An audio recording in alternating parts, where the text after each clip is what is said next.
Title: The Shadow of Betrayal.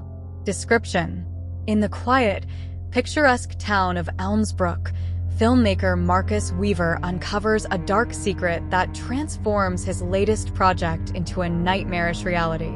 As he delves deeper into the mystery, he discovers that betrayal can come from the least expected places, and some secrets are meant to stay buried.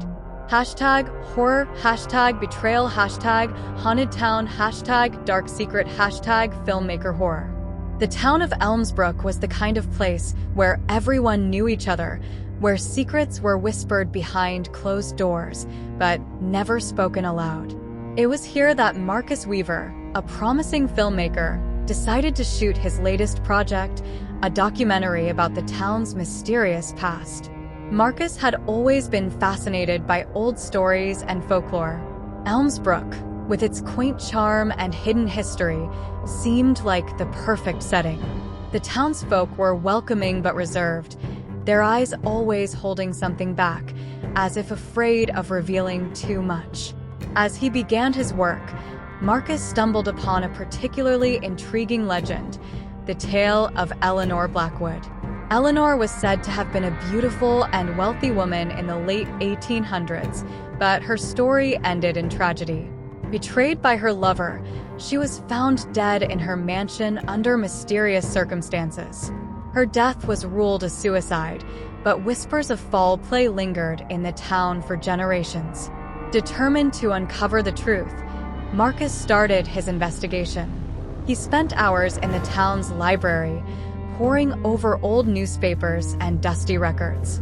The deeper he dug, the more he felt a presence, as if someone or something was watching him. At first, he dismissed it as paranoia, a side effect of working alone in the eerie, quiet town. One evening, while filming near the old Blackwood mansion, Marcus noticed a shadow moving in the upper windows. He decided to explore the mansion, despite the locals' warnings. Armed with his camera and flashlight, he stepped into the decaying house, its air thick with the scent of mold and forgotten memories. The mansion was a labyrinth of dark hallways and creaking floorboards. As Marcus moved through the rooms, he felt the temperature drop, and the silence became oppressive. In the grand bedroom, where Eleanor was said to have died, he found a diary hidden under a loose floorboard. The diary detailed Eleanor's love affair with a man named Charles, who had promised to marry her but betrayed her for her wealth. Suddenly, the room grew colder, and Marcus felt a chill run down his spine. He turned around, expecting to see a shadowy figure, but found nothing. He tried to leave, but the door wouldn't budge. Panic set in as he heard whispers, soft and indistinct, growing louder and more insistent. The room spun, and he blacked out. When he awoke, he was outside the mansion, his camera still recording.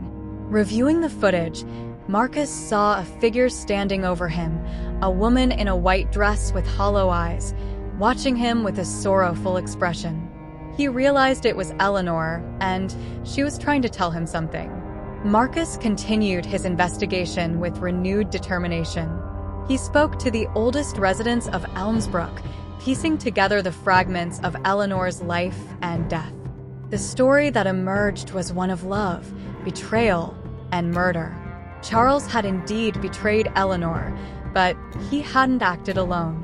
The town's mayor, Thomas Whitfield, had conspired with Charles to steal Eleanor's fortune. As Marcus uncovered more evidence, he felt an increasing sense of dread. The more he revealed, the stronger the presence around him became. He started seeing Eleanor everywhere, in reflections, in the corners of his vision, always watching, always silent. One night, while editing his footage, Marcus received an anonymous tip, an old letter hidden in the town's archives. The letter, written by Eleanor just before her death, detailed the conspiracy against her and named her killers. Marcus knew this was the key to exposing the truth. He retrieved the letter from the archives, but as he left, he felt a cold hand on his shoulder. Turning around, he saw Eleanor's ghost, her eyes pleading. He knew what she wanted, justice. But the danger was growing. Marcus's every step was now being watched by those who didn't want the truth to come out. The climax of Marcus's investigation came when he was confronted by the descendants of Thomas Whitfield and Charles. They threatened him, demanding he stop his documentary. Marcus refused, driven by a promise to Eleanor. That night, he edited the final cut of his film, including all the evidence he had gathered, and scheduled it for release. As he finished, he heard a noise behind him. Turning around, he saw Eleanor one last time. She smiled, a sad, grateful smile, and then vanished. The room was filled with an overwhelming sense of peace. The documentary was released, shaking the foundations of Elmsbrook. The town's dark secrets were exposed, and the guilty parties were brought to justice. Marcus's film became a sensation, but he knew the real victory was giving Eleanor the peace she deserved. Even after leaving Elmsbrook, Marcus felt Eleanor's presence, but it was no longer menacing. It was a comforting reminder that some stories, no matter how dark, must be told, and in telling them, we can bring light to the shadows of betrayal.